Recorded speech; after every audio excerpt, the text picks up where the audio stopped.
Hello बच्चों, H2 on पर आपका स्वागत है। मैं अजय कुमार, आपका केमिस्ट्री टीचर। पिछले 12 सालों से मैं बच्चों को आईटी और पीएमटी की तैयारी करवा रहा हूं। हमारे पढ़ाए सैकड़ों बच्चे आईटी और पीएमटी कॉलेज में पढ़ रहे हैं। अगली बारी आपकी है। स्टार्ट करते हैं आज आपकी क्लास। आज हम लोग केमिस्ट्री में इलेक्ट्रो केमिस्ट्री जा रहे हैं पढ़ने।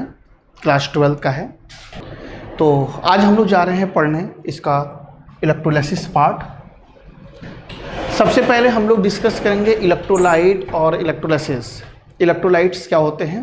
वो केमिकल सब्सटेंस जो कि किसी सॉल्वेंट में जाकर आयंस में ब्रेक हो जाएं, उनको हम लोग इलेक्ट्रोलाइट्स बोलते हैं। जितने भी एसिड बेस सॉल्ट हैं जो कि वाटर में या सॉल्वेंट में जाकर आयन में ब्रेक होते हैं, उनको हम लोग इलेक्ट्रोलाइट्स बोलते हैं। इलेक्ट्रोलाइट दो टाइप के होते हैं, एक होता है स्ट्रॉन्ग इलेक्ट्रोलाइट, एक होता है वीक इलेक्ट्रोलाइट। स्ट्रॉन्ग इलेक्ट्रोलाइट्स वो होते हैं जो कि ऑलमोस्ट 100% टूट जाते हैं, उसको स्ट्रॉन्ग इलेक्ट्रोलाइट बोलते हैं। और जो पार्शली ब्रेक करते हैं उनको हम लोग उसको हम लोग वीक इलेक्ट्रोलाइट बोलते हैं। हम लोग कोई इलेक्ट्रोलाइट लिए हैं और उस इलेक्ट्रोलाइट को हम लोगों ने यहाँ पर वाटर में ऐड कर दिया। इलेक्ट्रोलाइट हमारे पास जो है वो AB है। उस AB इलेक्ट्रोलाइट को हम लोगों ने जब वाटर में ऐड किया तो ये आयंस में टूट गया A+ और B-। A+ है, प्लस आयन को हम लोग कटायन बोलते हैं और नेगेटिव को हम लोग अनायन बोलते हैं। यहाँ पर हम लोगों ने बैटरी लगाया, मेटल की रॉड को हम लोग ने पहले रखा तो हम लोगों ने इसको बोल दिया इलेक्ट्रोड, और उसके बाद हम लोगों ने यहाँ पे सेल लगा दिया। ये कटायन पॉजिटिव है तो ये कटायन जिस इलेक्ट्रोड पे पहुंचेगा हम लोग उसको बोल देंगे कैथोड। तो ये हमारा जो था वो नेगेटिव इलेक्ट्रोड पे पहुंचा, यानी कि कैथोड पे पहुंचा। वहां पर पहुंचकर उसने इलेक्ट्रॉन को एक्सेप्ट किया, इलेक्ट्रॉन को लिया और A बना, यानी कि यहाँ पर हो रहा है रिडक्शन।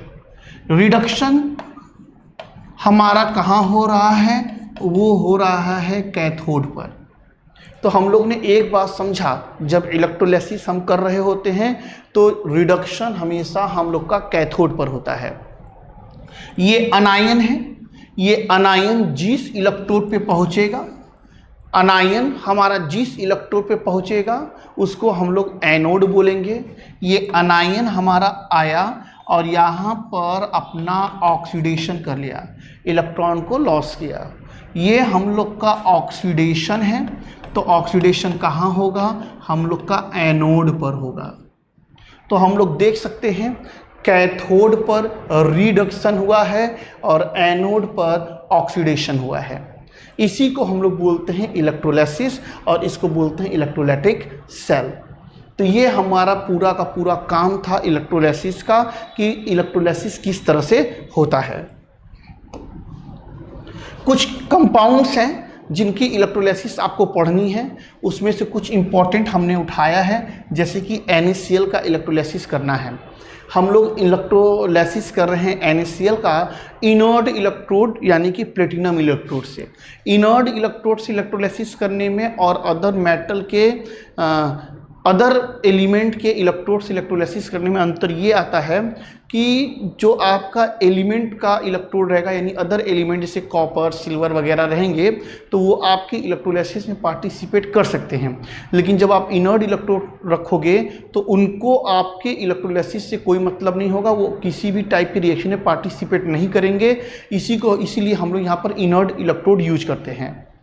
यहाँ पर हम लोग NaCl का इलेक्ट्रोलाइसिस स्टार्ट किया। जैसे ही हम लोगों ने वाटर में NaCl डाला, ये ब्रेक किया, ब्रेक होकर ये बन गया है Na+ और Cl-। वाटर था, वाटर भी ब्रेक हुआ H+ और OH- में। अब कि हमारे पास दो कटायन हैं, Na+ और H+। ये दो कटायन है और ये दोनों कटायन अपने आप को रिड्यूस करना चाहता है। इन दोनों कटायन में अपने आप को रिड्यूस वो करेगा जो कि रिएक्टिविटी सीरीज में नीचे आता है। रिएक्टिविटी सीरीज में नीचे कैसे आता है, अगर आप इसको छोड़ दें, अगर इसको थर्मोडायनेमिकली समझें तो वही प्रोसेस स्पॉन्टेनियस होगा इसमें से, जिसके लिए डेल्टा जी का वैल्यू, डेल्टा जी नॉट की वैल्यू कम होगी। डेल्टा जी नॉट के लिए हम लोग जानते हैं कि -NF E naught of cell होता है। तो अगर यहाँ पर सोडियम Na+ अपने आप को रिड्यूस करे तो ये बनाएगा Na, और इसके लिए जो इसका स्टैंडर्ड EMF होगा, रिडक्शन EMF, वो आपका -2.07 के आसपास का होगा, इतना वोल्ट। यानी इस प्रोसेस के लिए अगर गिब्स एनर्जी चेंज आप देखो तो delta G naught equal to -1, यहाँ पर F नंबर ऑफ इलेक्ट्रॉन 1 है, E की वैल्यू -2.07 वोल्ट है, मल्टीप्लाई होगा माइनस प्लस इन 2.07 फराडे। ये हम लोग का आया है standard Gibbs energy change for the reduction of sodium. अगर हाइड्रोजन के लिए देखो तो 2H+ होगा, ये इलेक्ट्रॉन होगा और H2 होगा। इसके लिए अगर गिब्स एनर्जी चेंज देखो तो यहाँ से नंबर ऑफ इलेक्ट्रॉन तो 2 हैं F, और यहाँ से जो EMF आता है ई नॉट ऑफ सेल जो होता है वो 0.0 वोल्ट होता है। तो यहाँ पे 0 हमने पुट कर दिया है, तो गिब्स एनर्जी चेंज जो आपको मिलेगा यहाँ पर 0 मिलेगा। तो थर्मोडायनेमिक्स में आपने पढ़ा है गिब्स एनर्जी जितना कम होगा वो प्रोसेस उतना ज़्यादा स्पॉन्टेनियस होगा, यानी कि सोडियम के रिडक्शन की तुलना में हाइड्रोजन का रिडक्शन पहले होगा। तो यहाँ पर भी यही हुआ, सोडियम को वेट करना पड़ेगा, पहले हाइड्रोजन यहाँ पर रिड्यूस होगा।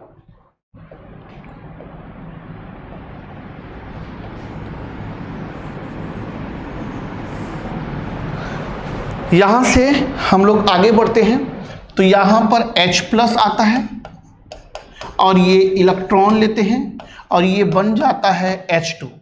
यहाँ पर ये रिडक्शन हुआ है तो ये जरूर कहाँ हुआ होगा, कैथोड पर हुआ होगा।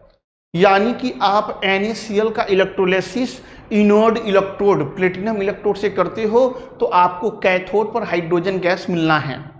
अब OH और Cl- की बात करें तो उनका ऑर्डर कुछ इस टाइप होता है, सबसे आगे सल्फेट होता है, उसके बाद हम लोग का नाइट्रेट, फिर हाइड्रोक्साइड, फिर क्लोरीन, ब्रोमीन और आयोडीन। इतने से आपका काम हो जाएगा। तो हम लोग देख रहे हैं कि OH से बिलो है Cl, इसलिए यहाँ पर Cl आगे आएगा। 2 मोल Cl- आया है, Cl2 बनाया है और इलेक्ट्रॉन लॉस किया है। ये ऑक्सीडेशन है सर। ऑक्सीडेशन कहाँ होता है? ऑक्सीडेशन एनोड पर होता है। मिला जुलाकर आपको क्या याद रखना है? आपको याद रखना है कि जब भी हम लोग NaCl का इलेक्ट्रोलिसिस इनर्ट इलेक्ट्रोड से करते हैं तो हम लोग को कैथोड पर हाइड्रोजन गैस और एनोड पर क्लोरीन गैस मिलता है। सॉल्यूशन के थोड़ा pH की बात करें तो सॉल्यूशन में लगातार Na+ और OH- का कंसंट्रेशन बढ़ेगा, यानी कि सॉल्यूशन में NaOH बनेगा। लंबे समय तक अगर आप इसी प्रोसेस को इलेक्ट्रोलाइसिस करते रहो तो फाइनल आपको वाइट क्रिस्टल मिलेगा और वो वाइट क्रिस्टल NaOH का होगा। यानी कि अगर हम लोग यहाँ पर कंसंट्रेशन ले लें NaCl का टाइम का, तो टाइम के साथ NaCl का कंसंट्रेशन घटेगा। अगर हम लोग यहाँ पर कंसंट्रेशन ले लें किसका? NaOH का, टाइम के साथ इनका कंसंट्रेशन बढ़ेगा। यहाँ से अगर हम लोग वॉल्यूम ले लें हाइड्रोजन गैस और क्लोरीन गैस का, टाइम के साथ इनका भी बढ़ेगा। तो ये हम लोग के पास है इलेक्ट्रोलिसिस ऑफ NaCl से। अगर यहीं पे हम लोग ग्राफ ड्रॉ करें किसका? pH और टाइम का ग्राफ, तो NaCl जो होता है वो एक स्ट्रॉन्ग एसिड और स्ट्रॉन्ग बेस से बना होता है। तो स्ट्रॉन्ग एसिड स्ट्रॉन्ग बेस का जो सॉल्ट होता है वो न्यूट्रल होता है, यानी NaCl सॉल्यूशन का इनिशियल जो pH होगा वो 7 रहेगा। टाइम बढ़ने के साथ इसका pH बढ़ेगा क्योंकि सॉल्यूशन लगातार हमारा बेसिक हो रहा है। तो इतनी चीज़ें मिला जुलाकर आपको याद रखनी है NaCl के इलेक्ट्रोलिसिस में, जिसमें इंपॉर्टेंट चीज़ें क्या क्या हैं। आपको कैथोड और एनोड पर जो गैसेस मिल रही हैं, कैथोड पर हाइड्रोजन गैस मिल रहा है और एनोड पर क्लोरीन गैस मिल रहा है। सॉल्यूशन का पीएच बढ़ रहा है। यहाँ पर हाइड्रोजन और क्लोरीन का वॉल्यूम लगातार समय के साथ बढ़ेगा। समय के साथ NaOH का कंसंट्रेशन बढ़ेगा, NaCl का कंसंट्रेशन घटेगा। ये रहा आपके पास इलेक्ट्रोलिसिस ऑफ NaCl। अब कि हम लोग कॉपर सल्फेट का इलेक्ट्रोलिसिस कर रहे हैं। कॉपर सल्फेट का इलेक्ट्रोलिसिस हम आपको दो तरीके से बताएंगे। पहला, कॉपर सल्फेट का इलेक्ट्रोलिसिस हम आपको पढ़ा रहे हैं इनर्ड इलेक्ट्रोड से। तो इनर्ड इलेक्ट्रोड से हम लोग कैसे कॉपर सल्फेट का इलेक्ट्रोलिसिस करेंगे।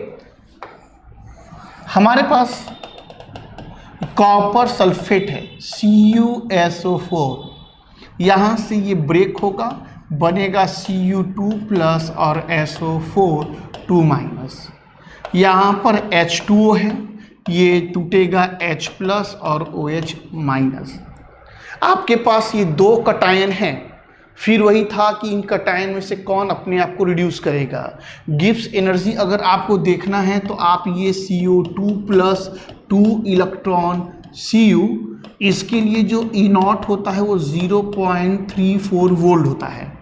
यानी डेल्टा G0 की वैल्यू अगर देखोगे -NF E0 ऑफ सेल, तो माइनस नंबर ऑफ इलेक्ट्रॉन 2 है यहाँ पर और ये F है और E0 की वैल्यू 0.34 वोल्ट है।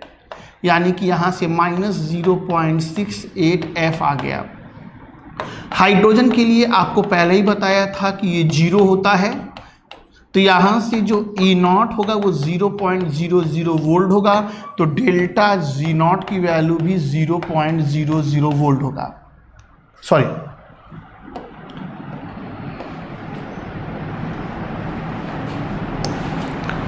तो यहाँ से आप देख सकते हो हाइड्रोजन का रिडक्शन जब हो रहा है तो गिब्स एनर्जी चेंज 0 है, लेकिन जब कॉपर का हो रहा है तो वैल्यू नेगेटिव में है।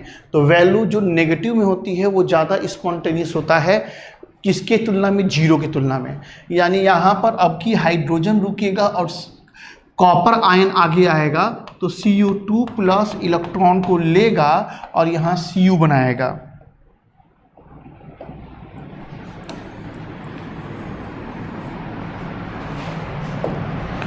यहाँ से ये Cu बनाएगा। ये हमारा हो क्या रहा है, ये रिडक्शन हो रहा है और रिडक्शन हमेशा कैथोड पर होता है। बार बार मैं इसलिए बोल रहा हूँ कि चीज़ें आप एकदम याद हो जाए। सल्फेट और OH माइनस की बात होगी तो OH माइनस आगे आएगा, O2 माइनस बनाकर H प्लस रिलीज करेगा, 2O2 माइनस आएगा, O2 बनाकर यहाँ पर 4 मोल इलेक्ट्रॉन लॉस करेगा। जब इलेक्ट्रॉन लॉस होगा तो यहाँ पर ऑक्सीडेशन है और ऑक्सीडेशन कहाँ होगा, हमेशा एनोड पर होगा। यानी जब कॉपर सल्फेट का आप इलेक्ट्रोलिसिस करोगे तो इलेक्ट्रोलिसिस में आपको कैथोड पर कॉपर मिलेगा और एनोड पर ऑक्सीजन गैस मिलेगा। इनका मोलर रेशियो भी आप देखते चलो। आपका जो कैथोड होगा, कैथोड पर अगर 1 मोल कॉपर है तो एनोड पर ऑक्सीजन गैस ½ मोल होगा। ऐसा इसलिए क्योंकि इसके 1 मोल को प्रोड्यूस करने के लिए इनका 2 मोल इलेक्ट्रॉन खर्च होता है और इनके 1 मोल को प्रोड्यूस करने के लिए यहाँ पर 4 मोल इलेक्ट्रॉन खर्च होता है। तो यहाँ पर नंबर ऑफ इलेक्ट्रॉन जो है वो ज़्यादा इन्वेस्ट हो रहे हैं। तो अगर कॉपर 1 मोल प्रोड्यूस हो रहा है यानी कि 2 मोल इलेक्ट्रॉन सर्किट में पास हुआ होगा, तो यहाँ पे अगर 2 मोल आप इलेक्ट्रॉन दोगे तो ऑक्सीजन गैस आपको ½ मोल ही मिलेगा। यानी कि मोलर रेशियो में ऑक्सीजन हमेशा आधा रहेगा कॉपर के। कॉपर अगर 1 है तो ऑक्सीजन आधा रहेगा, कॉपर अगर 2 मोल है तो ऑक्सीजन 1 मोल होगा। आगे चलते हैं, सॉल्यूशन की बात करें तो सॉल्यूशन में लगातार H प्लस और SO4 का कंसंट्रेशन बढ़ रहा है। यानी यहाँ पर H2SO4 बनने के चांसेस हो रहे हैं। यानी कि सॉल्यूशन की अगर हम pH की बात करें तो सॉल्यूशन लगातार एसिडिक हो रहा है क्योंकि सॉल्यूशन में H प्लस का कंसंट्रेशन बढ़ रहा है। यानी सॉल्यूशन का pH समय के साथ घटता जाएगा। अगर आप यहाँ पर कंसंट्रेशन लेते हो कॉपर सल्फेट और टाइम का, तो कॉपर सल्फेट का कंसंट्रेशन समय के साथ घटेगा। लेकिन यहीं पर अगर आप कंसंट्रेशन लेते हो H2SO4 का, तो समय के साथ इनका कंसंट्रेशन सॉल्यूशन में बढ़ रहा है। मोलर रेशियो आपको हमेशा याद रखना है कि कॉपर का जो मोल होगा वो ऑक्सीजन से हमेशा डबल होगा। तो ये हमारा रहा मामला, कॉपर सल्फेट का इलेक्ट्रोलाइसिस हम लोग कर रहे हैं। कॉपर सल्फेट का इलेक्ट्रोलाइसिस कर रहे हैं प्लेटिनम इलेक्ट्रोड से। तो ये चीजें हम लोग को देखने में आई हैं। फिर से अब की बार हम लोग कॉपर सल्फेट का इलेक्ट्रोलाइसिस कर रहे हैं। अब की बार कॉपर सल्फेट का इलेक्ट्रोलाइसिस जो हम लोग कर रहे हैं कॉपर इलेक्ट्रोड से कर रहे हैं। तो कॉपर इलेक्ट्रोड से करने पर क्या मामला बना,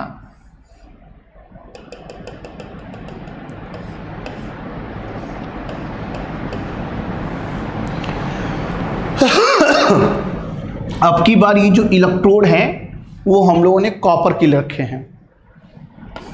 यहां से CuSO4 जो है वो ब्रेक किया Cu2 प्लस और SO4 2 माइनस में। वाटर तो पहले से ही ब्रेक था H प्लस और OH माइनस में। अब मामला ये आता था कि कॉपर और हाइड्रोजन में से कौन अपने आप को यहाँ पर रिड्यूस करेगा। तो अभी गिब्स एनर्जी से मैंने दिखाया कि ऐसे कंडीशन में कॉपर अपने आप को पहले रिड्यूस कर लेगा। तो Cu2 प्लस जो है वो इलेक्ट्रॉन लिया और यहाँ पर Cu बन गया, कॉपर बन गया। रिडक्शन हुआ है तो आपको पता ही है कि रिडक्शन तो हमेशा कैथोड पर होता है। सब कुछ पहले जैसा ही हो रहा था, लेकिन अब की बारी आई ऑक्सीडेशन की। तो ऑक्सीडेशन के लिए हम लोग को पता है कि सल्फेट और OH में OH को आगे आना पड़ेगा। अब हमारे पास ये मामला है कि O2 माइनस इलेक्ट्रॉन लॉस करके अपना ऑक्सीडेशन करे, लेकिन हमारा जो इलेक्ट्रोड था वो पहले से हमारा कॉपर का था। तो कॉपर से इलेक्ट्रॉन निकालना आसान होगा कि ऑक्सीजन से इलेक्ट्रॉन निकालना होगा। तो गिब्स एनर्जी टेबल से अगर आप देखोगे, इलेक्ट्रोड पोटेंशियल से अगर आप देखोगे, तो कॉपर से इलेक्ट्रॉन निकालना ज़्यादा आसान है ऑक्सीजन O2 माइनस की तुलना में। तो यहाँ पर हमारा जो कॉपर का एनोड है, जो कॉपर का हमारा एनोड है, वहाँ पर ऑक्सीडेशन होगा और वो खुद Cu2 प्लस बनाकर इलेक्ट्रॉन को लॉस कर देगा। यानी ये मामला हमारा जो है वो ऑक्सीडेशन का है और ऑक्सीडेशन हमारा एनोड पर होगा। तो यही हमारा रहा इलेक्ट्रोलाइसिस में। अगर हम लोग कॉपर के इलेक्ट्रोड के इलेक्ट्रोलाइसिस कर रहे हैं तो कॉपर डिपॉजिट होता जाएगा कैथोड पर और एनोड से कॉपर लगातार सॉल्यूशन में डिसॉल्व होता जाएगा। इसका मतलब है कि अगर हम लोग मास ऑफ कैथोड का देखें टाइम के साथ, तो समय के साथ इनका मास बढ़ता जाएगा, लेकिन अगर हम लोग मास एनोड का देखें टाइम के साथ तो इनका घटता जाएगा। लेकिन अगर हम लोग यहीं पर कंसंट्रेशन देखें कॉपर सल्फेट का, तो कॉपर सल्फेट के कंसंट्रेशन पे कोई फर्क नहीं पड़ेगा। जितना कॉपर डिसॉल्व होगा उतना कॉपर डिपॉजिट होगा। तो समय बढ़ता जाएगा, लेकिन कॉपर सल्फेट का कंसंट्रेशन यहाँ पर हमेशा कांस्टेंट रहेगा। तो ये हमारा रहा कॉपर सल्फेट का इलेक्ट्रोलाइसिस कॉपर इलेक्ट्रोड से। देख लीजिए एक मिनट इसको।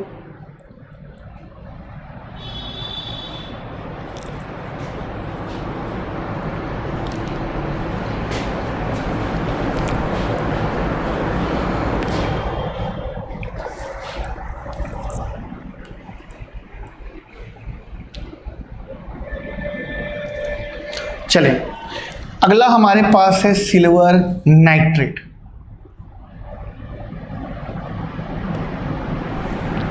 सिल्वर नाइट्रेट का हम लोग इलेक्ट्रोलाइसिस कर रहे हैं।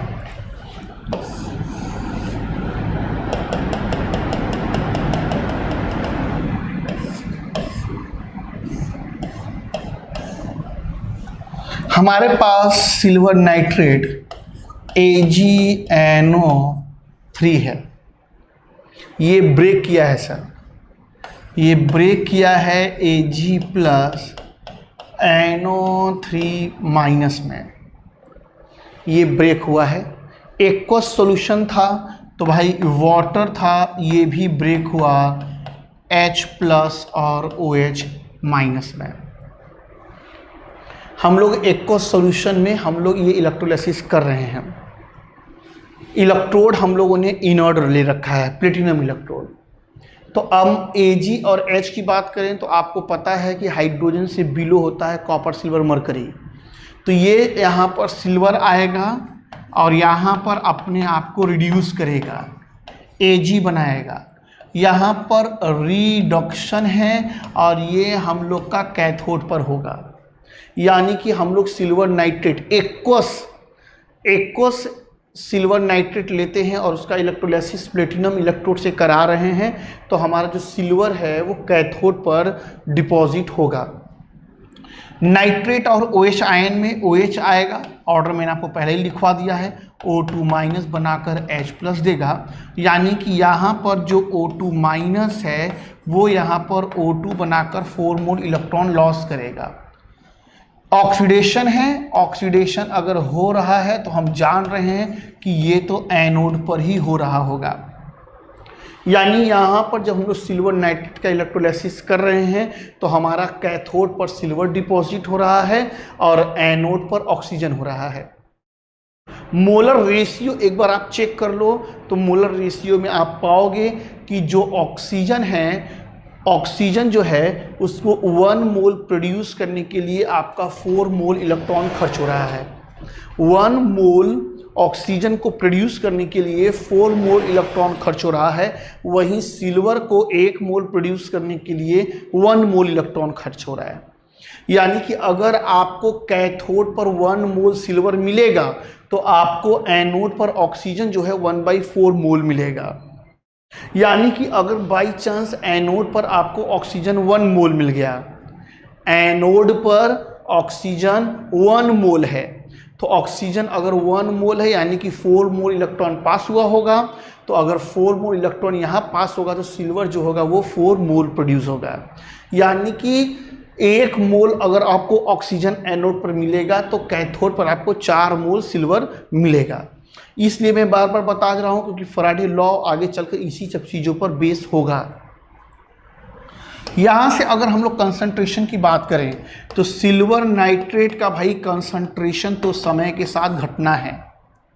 अगर हम लोग बात करें सॉल्यूशन में तो H+ का कंसंट्रेशन बढ़ रहा है, यानी कहीं ना कहीं वो नाइट्रेट के साथ मिलकर HNO3 बना सकता है।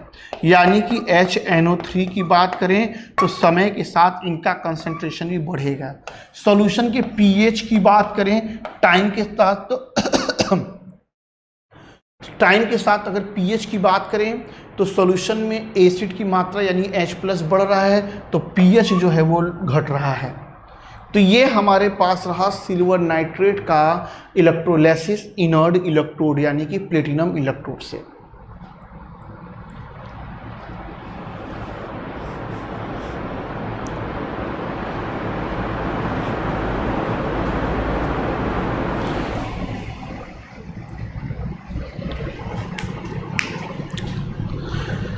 आगे चलते हैं। फैराडे के कुछ लॉ हैं इलेक्ट्रोलाइसिस के। फैराडे फर्स्ट लॉ है और सेकंड लॉ है। फैराडे के लॉ के हिसाब से आप किसी इलेक्ट्रोलाइटिक सेल में जितना ज़्यादा इलेक्ट्रॉन पास करोगे, जितना ज़्यादा चार्ज पास करोगे, उतना ज़्यादा जो एलिमेंट्स हैं वो इलेक्ट्रोड पर डिपॉजिट होंगे, लिबरेट होंगे, इकट्ठा होंगे। यानी कि यहाँ से एक एग्जाम्पल भी आप ले लो, Ag+ है, इलेक्ट्रॉन है, आपने Ag कराया, रिडक्शन कराया, 1 मोल आप यहाँ पे इलेक्ट्रॉन भेज रहे हो। 1 मोल इलेक्ट्रॉन, पहले इसको भी एक बार देख ही लेते हैं। पहले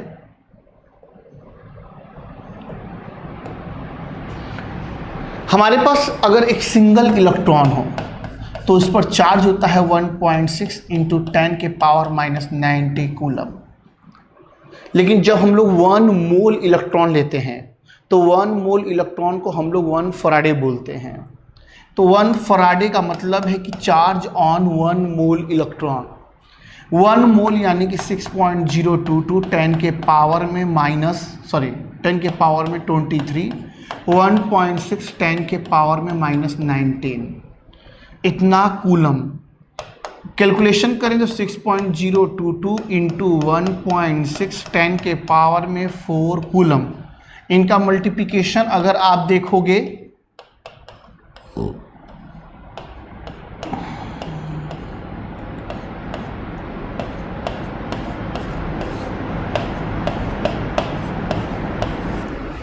यहाँ पर हमारा 10 के पावर 4 है, पूरे लोगे तो 96352 कूलम आता है।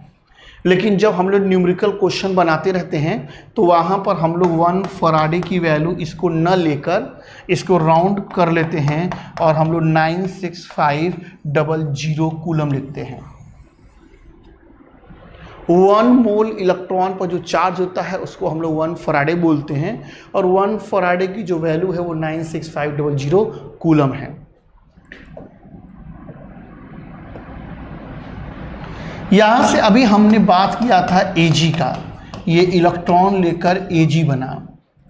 अगर यहाँ पर 1 मोल इलेक्ट्रॉन पास हुआ है तो 1 मोल जब इलेक्ट्रॉन पास हुआ है तो 1 मोल सिल्वर है। यहाँ पर अगर 2 मोल इलेक्ट्रॉन हो जाए तो 2 मोल सिल्वर हो जाए। 10 मोल इलेक्ट्रॉन अगर पास करें तो 10 मोल सिल्वर हो जाए। अगर 0.5 मोल सिल्वर है तो 0.5 मोल इलेक्ट्रॉन पास करें तो सिल्वर ही 0.5 मोल आएगा। फराडे ने इसी को लॉ के थ्रू बताया। उन्होंने बताया कि आप किसी भी कंपाउंड का जब इलेक्ट्रोलाइसिस कर रहे हो तो जो चार्ज होगा वो जितना ज़्यादा पास होगा उतना ज़्यादा एलिमेंट्स के जो मास होंगे वो इलेक्ट्रोड पे लिबरेट होंगे। तो ये रहा mass of element liberate at electrode is directly proportional to charge. जितना ज़्यादा आप चार्ज पास करते चलोगे एलिमेंट का मास इलेक्ट्रोड पे उतना ज़्यादा लिबरेट होता जाएगा। यहाँ से कांस्टेंट आता है Z, इसको बोलते हैं इलेक्ट्रोकेमिकल कांस्टेंट, Z की वैल्यू। यहाँ से हम लोग जानते हैं कि I बराबर होता है Q/T, यानी Q बराबर हो जाएगा IT। तो जो mass of element liberate at electrode है वो बराबर हो जाएगा ZIQ। तो यही था फराडे फर्स्ट लॉ। एक छोटा सा मैं क्वेश्चन दे रहा हूं, आप उसको बना लो, फिर आगे चलते हैं। Find the mass of copper. Find the mass of copper.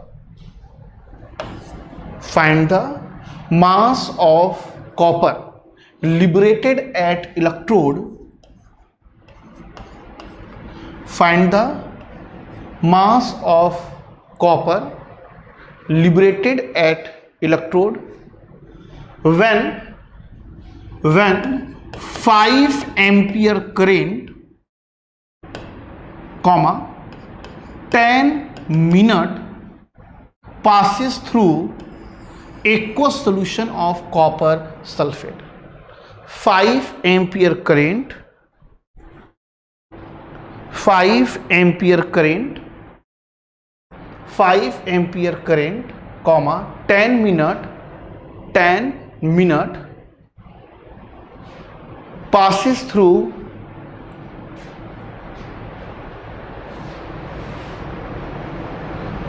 यहाँ पर T है,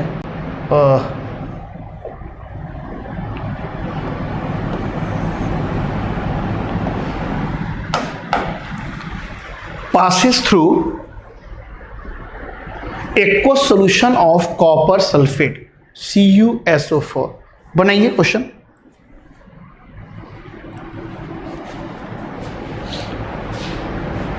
पाँच एम्पियर करंट है, 10 मिनट पास हो रहा है, कितना कॉपर डिपॉजिट होगा पता लगाना है। कॉपर का अगर एटॉमिक मास भी चाहिए तो 63.5 ग्राम एटॉमिक मास भी मैं दे दिया। बनाएं।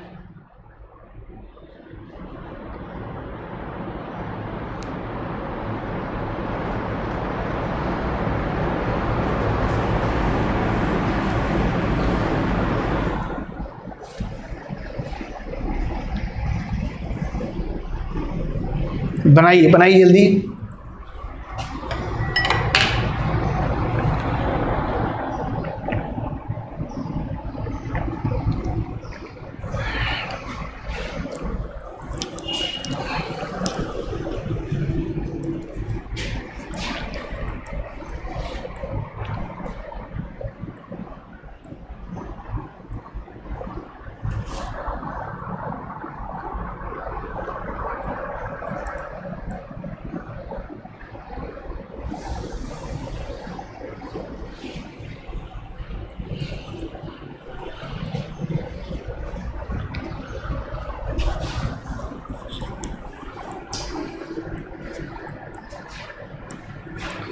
स्टार्ट करते हैं। बहुत बच्चे सोच रहे हैं कि सर Z की वैल्यू तो आपने दिया ही नहीं। हमारे पास Cu2 प्लस है, 2 इलेक्ट्रॉन लेगा, Cu बनेगा। इन्होंने बोला है कि 5 एम्पियर का करंट आप 10 मिनट पास करो। 5 एम्पियर का करंट आपको 10 मिनट पास करना है। कितना कॉपर डिपॉजिट होगा पता लगाना है। यहाँ पे अगर आप देखो तो 2 मोल इलेक्ट्रॉन आप पास करते हो, आप 2 मोल इलेक्ट्रॉन पास करते हो, 1 मोल कॉपर डिपॉजिट होता है। 2 मोल इलेक्ट्रॉन का मतलब ये हो गया 2 फराडे, यानी कि 2 × 96500 कूलम। इतना इलेक्ट्रॉन यानी इतना चार्ज आप पास करोगे तो 1 मोल कॉपर यानी 63.5 ग्राम कॉपर डिपॉजिट हो जाएगा। अगर यानी कि अगर 1 कूलम पास करोगे तो कितना डिपॉजिट होगा, तो हो जाएगा 63.5 बाई 2 × 96500 ग्राम। 1 कूलम चार्ज पास करने पर इतना ग्राम कॉपर डिपॉजिट हो जाएगा। कितना आपके पास कूलम है, Q बराबर हमारे पास है IT, तो I यानी कि 5 एम्पियर करंट है, टाइम 10 मिनट है, तो हमने इसको बदल दिया है सेकेंड में। मल्टीप्लाई कर लेते हैं तो 6 × 5 = 30 है, तो यहाँ पर हो जाएगा 3000 कूलम। तो यहाँ से 3000 कूलम जब हम पास करते हैं तो कितना डिपॉजिट होता है, 63.5 गुणे 3000 बाई 2 × 96500, 1 2 3 1 2 3। हमारे पास टोटल जो मामला आया है 63.5 × 3 बाई 2 × 96.5 ग्राम। आपको इस पूरे क्वेश्चन को बनाने में Z का कोई यूज नहीं हुआ सर। अब Z है क्या, थोड़ा इसको पढ़ लेते हैं, समझ में तो आ ही गया होगा। बड़ा सिंपल था, Cu2 प्लस था, उसको 2 मोल इलेक्ट्रॉन से 1 मोल कॉपर आ रहा था। 1 मोल इलेक्ट्रॉन पर इतना कूलम होता है, 2 था इसलिए 2 रख दिया। इतने कूलम पास करने पर, इतना कूलम पास करने पर आपके इतना ग्राम कॉपर आ रहा था, कॉपर का एटॉमिक मास। तो इतने कूलम में इतना था, तो 1 कूलम में हमारे पास इतना ग्राम हो गया। कितना कूलम पास किया गया था, तो हमारे पास करंट और टाइम था, हमने पता लगा लिया चार्ज। तो इतना कूलम जब पास हुआ तो हमारे पास इतना ग्राम कॉपर डिपॉजिट हो गया। हम लोग यहां से Z की वैल्यू अगर थोड़ा देखें, आप 1 कूलम चार्ज पास करते हो, आप दुनिया के किसी भी एलिमेंट का इलेक्ट्रोलाइसिस करो, 1 कूलम चार्ज पास करने पर उस एलिमेंट का जो भी मास इलेक्ट्रोड पर लिबरेट होगा वही उसका इलेक्ट्रोकेमिकल कांस्टेंट होगा, यानी Z होगा। 1 कूलम चार्ज पास करने से एलिमेंट का जो भी मास लिबरेट होगा इलेक्ट्रोड पर वो आपका Z हो जाएगा। लेकिन यही अगर आप 1 फराडे चार्ज पास कर दो, 1 फराडे चार्ज पास कर दो, 1 फराडे चार्ज पास कर दो, तो एलिमेंट का जो मास लिबरेट होता है वो उसका इक्विवेलेंट वेट होता है। 1 फराडे पास 1 कूलम पास किया तो आपका इलेक्ट्रोकेमिकल कांस्टेंट हो गया, और 1 फराडे पास किया तो वो आपका इक्विवेलेंट वेट हो गया।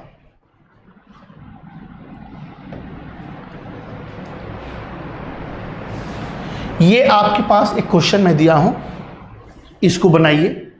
कह रहा है कितना चार्ज रिक्वायर्ड होगा, हमारे पास 1 मोल Al3+ से Al बनाना है और 1 मोल MnO4- से MnO2 बनाना है। 1 मिनट का समय है, दोनों बनाइए जल्दी। वैसे 1 मिनट का क्वेश्चन है नहीं, वो आधा ही मिनट का है, बनाइए दोनों।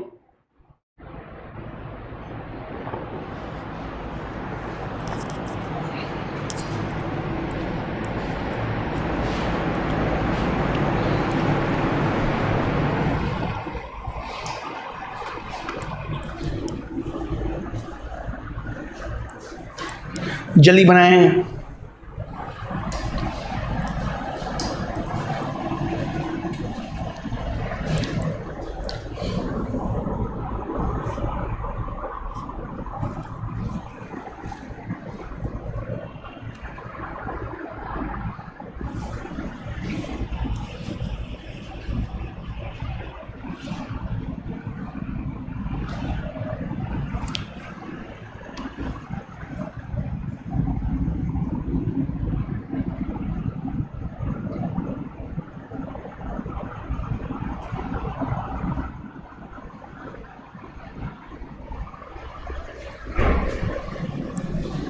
तो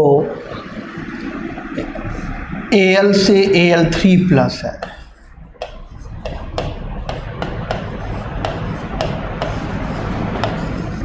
इससे आसान क्वेश्चन नहीं हो सकता सर। 1 मोल, इसको 3 मोल इलेक्ट्रॉन चाहिए। 1 मोल Al3 प्लस को 3 फराडे चार्ज चाहिए। MnO4 से Mn2, यहाँ पर Mn4 माइनस है, यहाँ हो गया Mn2 प्लस।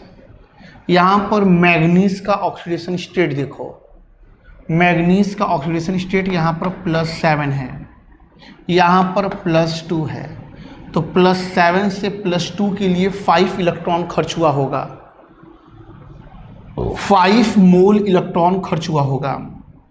यानी कि यहाँ पर आप लिख सकते हो 5 फराडे या 5 इलेक्ट्रॉन।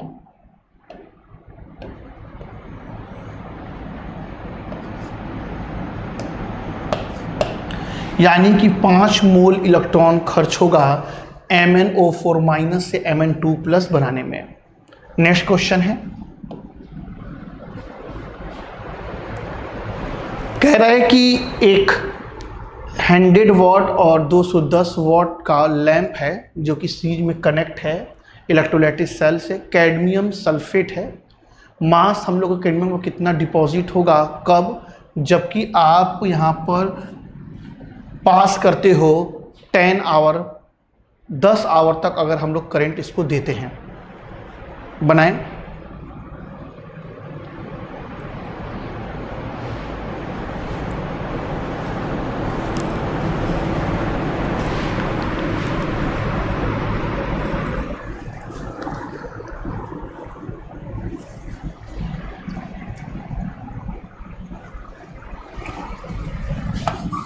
P बराबर VI होता है, यानी I इक्वल टू P/V हो जाएगा। पावर की बात करें तो 100 है, पोटेंशियल की बात करें तो 110 है, यानी 1/1.1 हो जाएगा। करंट आ गया है।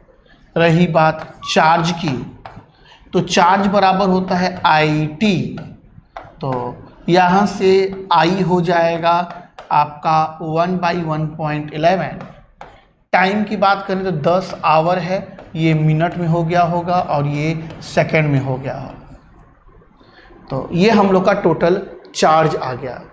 कैडमियम सल्फेट की बात करें तो CdSO4, तो Cd पे 2+ चार्ज है, तो यानी कि यहाँ से हो जाएगा Cd2+ 2 इलेक्ट्रॉन और ये बन गया कैडमियम।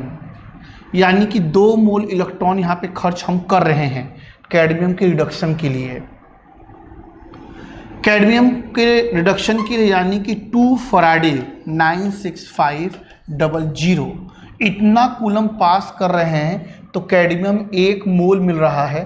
कैडमियम का मास 112.4, यानी कि अगर हम लोग 1 कूलम पास कर दें तो कितना होगा, तो 112.4/2 × 96500 ग्राम हो जाएगा। 1 कूलम में इतना है, इतने में क्या होगा, तो यहाँ पर हमारे पास है 10 × कैलकुलेशन नहीं किया हूँ, पूरा वैल्यू रख रहा हूँ, /61.1।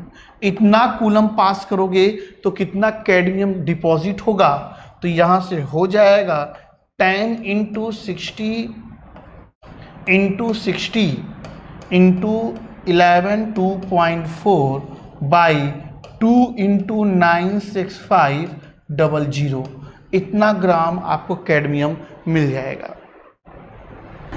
चलिए नेक्स्ट बढ़ते हैं आगे।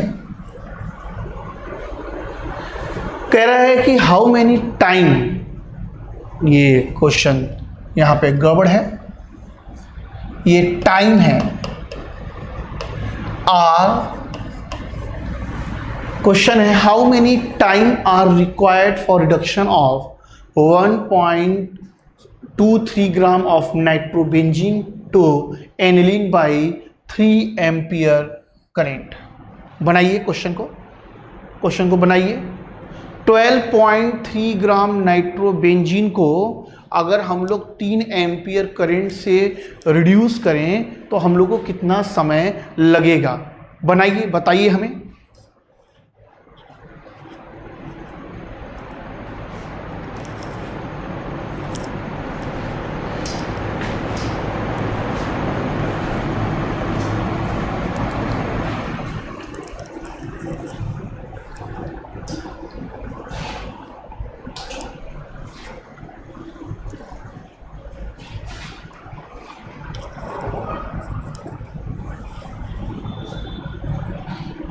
ट्वेल्व 12.3 ग्राम हमारे पास नाइट्रोबेंजीन है, बताइए।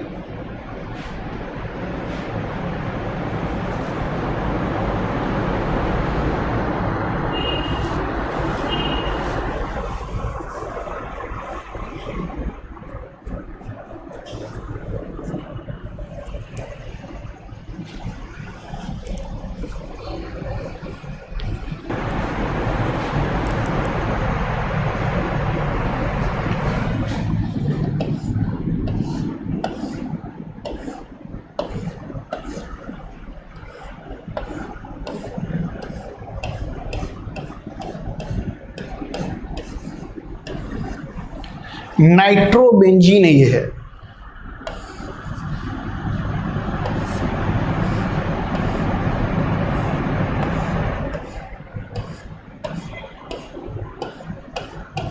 ये हम लोग का एनिलीन है।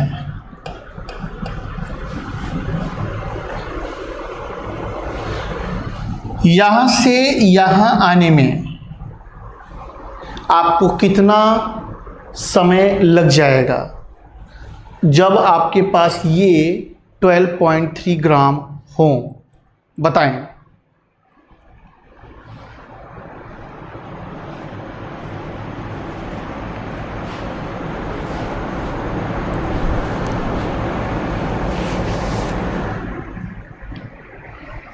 चलो नाइट्रोजन का यहां पर ऑक्सीडेशन स्टेट देखें तो नाइट्रोजन का ऑक्सीडेशन स्टेट यहाँ पर +3 है। भाई ये ऑक्सीजन 2 इलेक्ट्रॉन को इधर पुल करेगा, इधर करेगा तो +4 होगा, लेकिन कार्बन के इलेक्ट्रॉन को ये पुल कर लेगा, खींचेगा, तो यहाँ पर बचेगा +3। यहाँ की बात करें तो इस हाइड्रोजन के इलेक्ट्रॉन को भी नाइट्रोजन लेगा, इसके भी लेगा, इस कार्बन का भी लेगा, यहाँ पर होगा -3। तो यहाँ +3 है, यहाँ -3 है, तो +3 से -3 आने में इसको 6 मोल इलेक्ट्रॉन खर्च हुआ होगा। अगर हम लोग बात करें तो इनके 1 मोल को, नाइट्रोबेंजीन के 1 मोल को एनिलीन बदलने में 6 मोल इलेक्ट्रॉन की जरूरत है। इनका 1 मोल 6 मोल इलेक्ट्रॉन लेता है। इनका कितना मोल है तो number of mole given mass by molar mass, तो गिवन मास तो इनका 12.3 है, रही बात मोलर मास तो ये 123 है, यानी कि 0.1 मोल, यानी कि 0.1 मोल नाइट्रोबेंजीन को एनिलीन में बदलने के लिए इलेक्ट्रॉन खर्च होंगे 0.6 मोल। अब रही बात टाइम की, तो I = हम लोग Q/T जानते हैं, तो अब की T = Q/I हमने रखा। चार्ज की बात करें तो 0.6 × 965 0.00 इतना कूलम हो गया। करेंट हमारे पास 3 है। यहाँ से अगर इस पॉइंट इसको हटा दें तो ये पॉइंट यहाँ से गायब, ये आ जाएगा 2। हम लोग यहाँ पे इसका मल्टीप्लाई करें तो 0 हो जाएगा, 5 2 जा 10 हो जाएगा, और 12 का 13 1 हो जाएगा, 18 का 19 हो जाएगा। हमारे पास इतना सेकेंड आ गया। अगर आपको आवर में या अदर चीज़ों में कन्वर्ट करना हो तो आप इसको कर सकते हैं। तो हमारा इतना सेकेंड आया।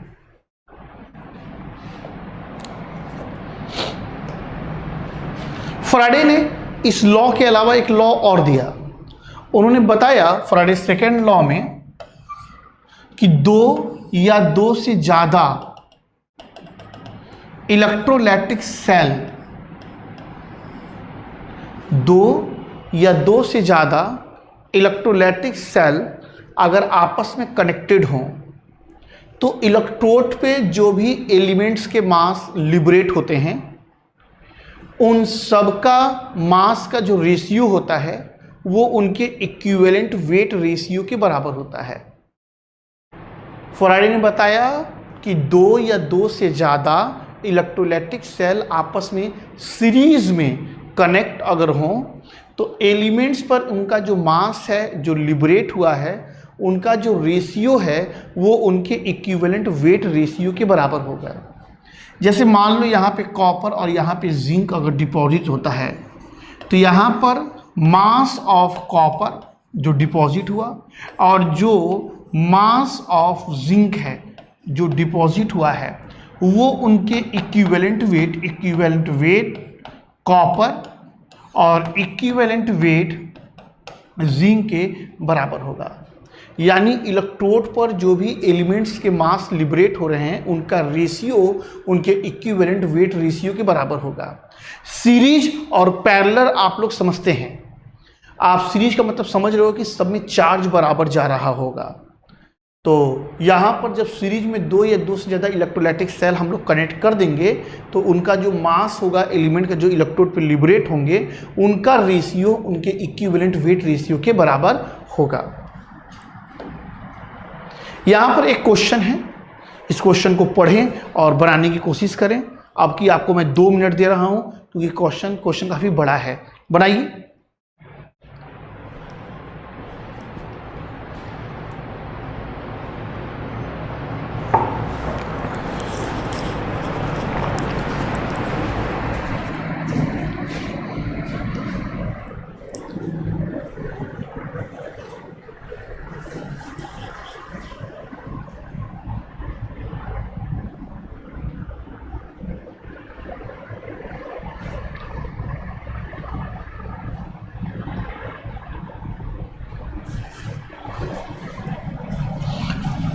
ये जो डाटा है ये 9.85 ग्राम है और ये फोल्ड नहीं है सर, ये गोल्ड है। हाँ ठीक है, बाकी सारी चीज़ें सही हैं। बनाइए।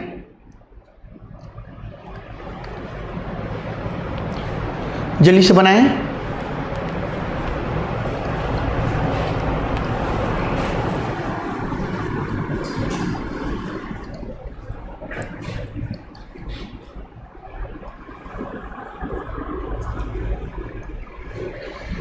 फिर यहाँ पे फैराडे लॉ लगा देंगे।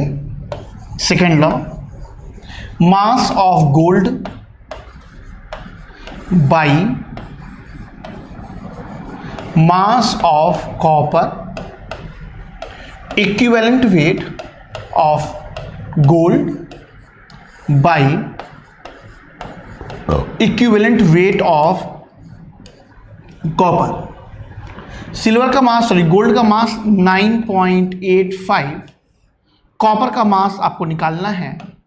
इक्विवेलेंट वेट ऑफ गोल्ड, तो गोल्ड का mass atomic mass 197, oxidation state ये बता ही दिया था कि 3 की स्टेट में है। कॉपर का इक्विवेलेंट वेट 63.5 उसका एटॉमिक वेट और चार्ज इस पर होता है 2। यहाँ से आप इसको कैलकुलेट कर लोगे और आपको कॉपर का यहाँ से वेट निकल जाएगा। उम्मीद है कि ये सब कैलकुलेशन आप लोग जानते होंगे।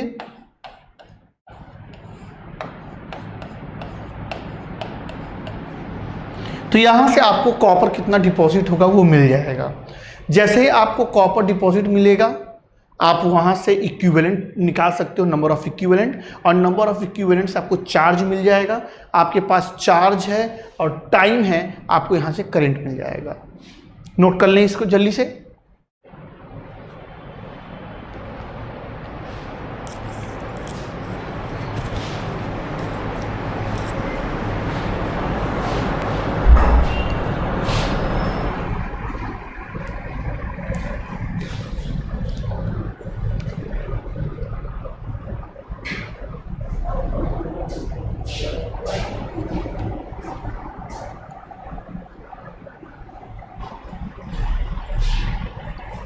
चलिए, इस टाइप के क्वेश्चन आपको मिलेंगे।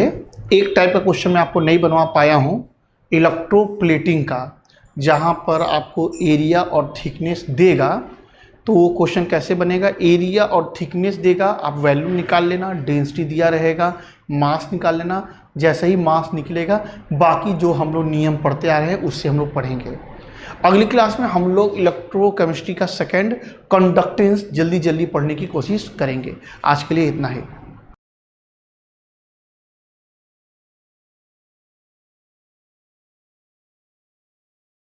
बने रहिए।